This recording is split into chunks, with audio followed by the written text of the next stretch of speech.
Good morning. This is Paul from a man, a van and his dog. I'm about to go to work, but I just want to tell you a wee story about me and the PSA test. Because I'm over 50, I decided to book a PSA test. This took place on the 11th of December 2024 at a local medical centre, and basically entails you go in, they take some blood, they send it off, and you get it back. Couldn't take anywhere up to 2 weeks. At least that's what I was told anyway. Anyway, the next morning, roughly about 10 o'clock, I received a text message stating that the doctor would be ringing me on Friday morning. Friday the 13th, all doom, gloom, despondency came into it. Started to wonder what the hell was going on. And basically, to cut a long story short, I had to wait till Friday morning. So Friday morning came, the doctor rang me. Spoke to the doctor. She asked me a lot of different questions. Did I have any symptoms of this, that, the other, ins and outs? Because my PSA had actually come back slightly elevated at 7.64. And the UK work on I think it's a 3.5. I may be wrong. But it's either 3.5 or 4. But anyway, mine was elevated. So we had to go down what the doctor called a rabbit hole.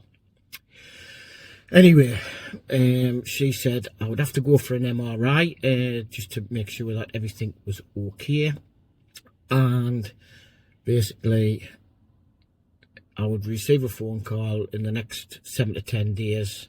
Bear in mind it's coming up to Christmas, and this is really the last thing you really want to do, but I said okay, not a problem, we'll deal with it then. Maybe a day or two went past. I think it was the Tuesday. I actually received a phone call from South Tyneside MRI stating that I had a cancellation. Would I like to go and get done? And I says, well, it's not a case of would. I want to go and get done.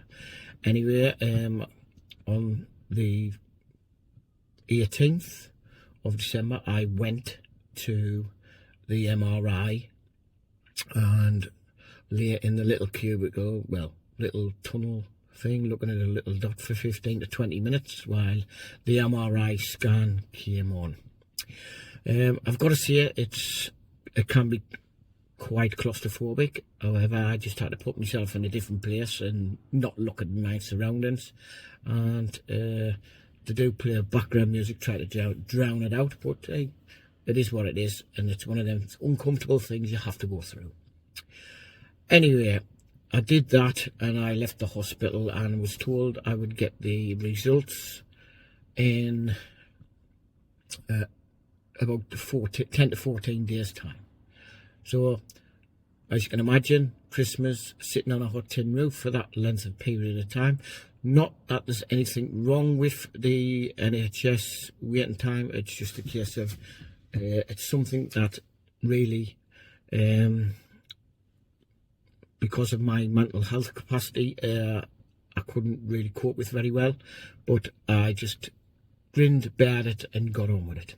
Anyway, I'll come back in a minute, and we will discuss my results, how and when I got them.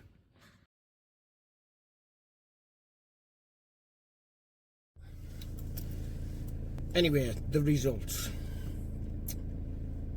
I waited from the 18th and didn't hear anything, and obviously it's not so much of a worry, but I just thought if it was really bad they would have been in contact by now, and as they haven't, I just sort of got on with the Christmas and the family and decided me and my wife would actually go away for a couple of days.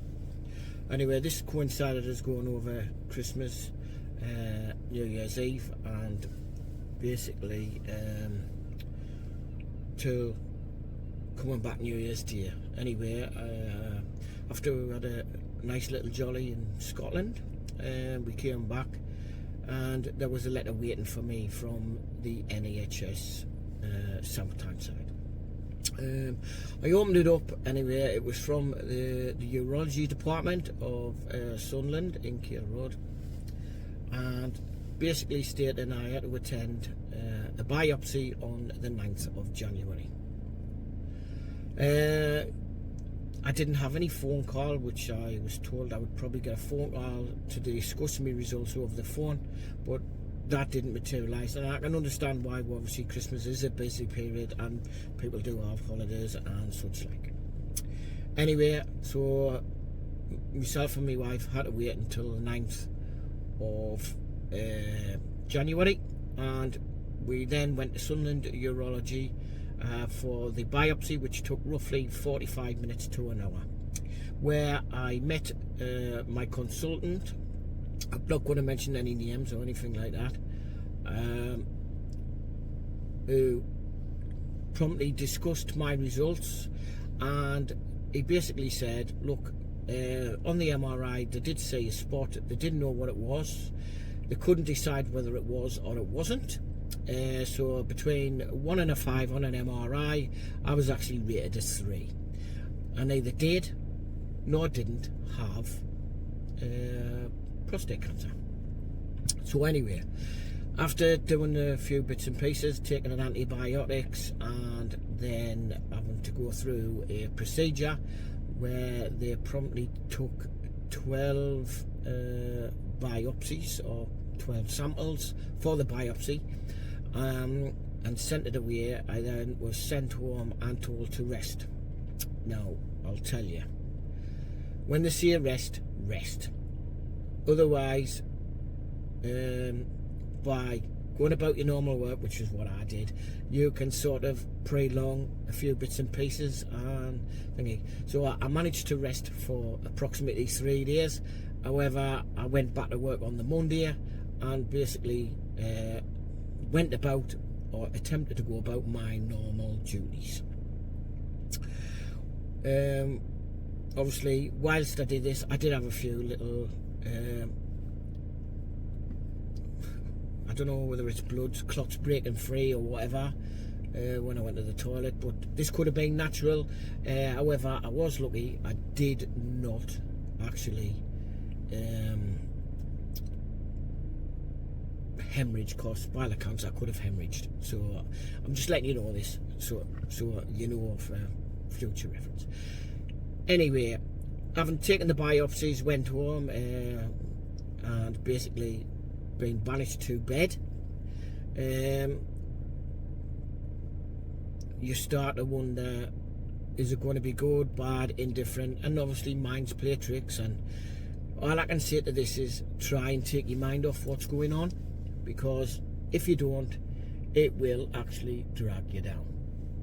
So anyway, a week went by, I didn't hear anything. Then I received a letter, well, it was more of like through, it must have been a notification through the NHS app, stating I was requested to attend the urology department on the 24th of January, and was I available to do that? I promptly replied and said yes, I would be able to attend. Yet again, it was early in the morning, roughly 9:30 I believe, off the top of my head, which, to be fair, it's better than stewing all day. It's better to get it out of the way. Anyway, I did this, and now I was just waiting for the results to see what or wasn't happening or going on with me bits and pieces, so to speak. Right, I'm going to come back to you in a bit. I've got a little bit of work to do, and then I'll come back and discuss the results with you.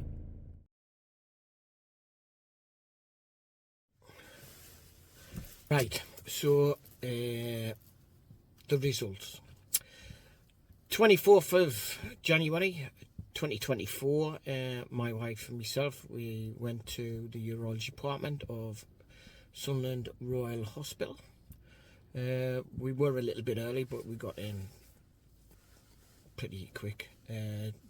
we expected a little bit more traffic than there actually was. Roughly sat for about half an hour in a waiting room, just waiting to be called. I was then called by what is now going to be my nurse going forward, specialist nurse, who I will liaise with for various different things, checkups, whatnot, hospital appointments, all that sort of stuff. And basically she sat me down and gave me the results. It turns out that out of the 12 biopsies that I actually took, there was only one that actually proved to be positive, which is good news for me. And obviously my treatment options, they give me, she said there is a possibility of 3 treatment options. One is the removal of the prostate. 2, low intensity radiotherapy. And 3, if I'm a good candidate for it, a 5-day high intense radiotherapy. I have chose, if I can, to get the 5-day one rather than the 20-day, because I'd rather get it over and done with. So now the wheels have been set in motion. I have to go for an assessment at the clinic or hospital, whatever it is, in Newcastle, where they will tailor make me a treatment plan and a way going forward. I have been told this will take roughly 2 to 3 weeks, but doesn't everything? On that side of things, the results, my Gleason score, if anybody wants to know, it's a 3 and a 4. I have a slow growing cancer, and it's basically I'm okay to wait that length of period of time. And also, after I've had my assessment, I believe I will be starting hormone treatment before I actually obviously go for the radiotherapy. You get a nice little pack with all the information you need with regards to the treatments, what to expect from your treatments and hospital visits. There's also useful telephone numbers, so if you are struggling with your finances or anything like that, they're not going to write you a check, but they can help you out with regards to putting you in contact with the relevant bodies, and so on and so forth. I will keep you updated with regards to this going forward. If anybody's interested, it's great. If this helps somebody, great. All I will say is this: if you have the smallest inclination you have got something wrong downstairs as a man, it's not brave not doing anything about it. Luckily, I've never been shy going forward, and I took it upon myself to go and get checked myself. So I would say it's better to do it sooner than later, than leave it late and find it out it is too late. Now, I know there's been a lot of press about Sir Chris Hoy in the news about his terminal diagnosis, and obviously prostate cancer, although it's not a good cancer, no cancer is good. However, it is one of the most treatable if they catch it early. So I'm going to end it here. If you find this video useful, please like, subscribe and give us a thumbs up. And good luck to anybody out there who's going through a similar thing as me at the moment, and I'll wish you all the best. Thank you.